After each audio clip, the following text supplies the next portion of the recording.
Back to our channel. NTR Kalyana Lakshmi పథకం అనే ఒక కొత్త పథకాన్ని ప్రభుత్వం అయితే మన ముందుకు మార్చి 8న తీసుకురాబోతుంది. దీనికి ఎవరైతే అర్హులంటే ఎవరైతే మహిళా సంఘాల్లో ఉన్నారో వాళ్ళ కుటుంబంలో కుమార్తెల వివాహం కొరకు లోన్ అయితే తీసుకోవచ్చు.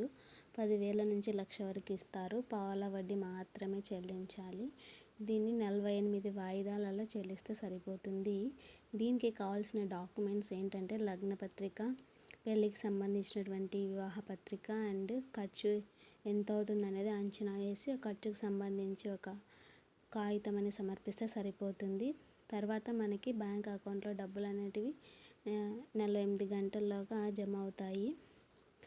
ఈ వీడియో మీకు ఇన్ఫర్మేటివ్ అయితే అలాగే మరి ఇంకెన్ని ఇలాంటి వీడియోస్ కోసము ప్లీజ్ సబ్స్క్రైబ్ మై ఛానల్.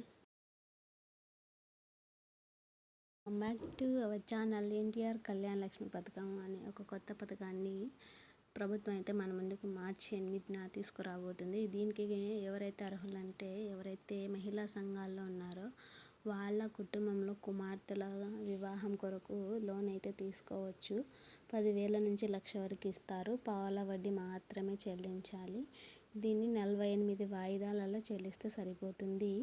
దీనికి కావాల్సిన డాక్యుమెంట్స్ ఏంటంటే లగ్న పత్రిక, పెళ్ళికి సంబంధించినటువంటి వివాహ పత్రిక అండ్ ఖర్చు ఎంత అవుతుంది అనేది అంచనా వేసి ఆ ఖర్చుకు సంబంధించి ఒక కాగితం అని సమర్పిస్తే సరిపోతుంది. తర్వాత మనకి బ్యాంక్ అకౌంట్లో డబ్బులు అనేటివి 48 గంటల్లోగా జమ అవుతాయి. ఈ వీడియో మీకు ఇన్ఫర్మేటివ్ అయితే అలాగే మరి ఇంకెన్ని ఇలాంటి వీడియోస్ కోసము ప్లీజ్ సబ్స్క్రైబ్ మై ఛానల్.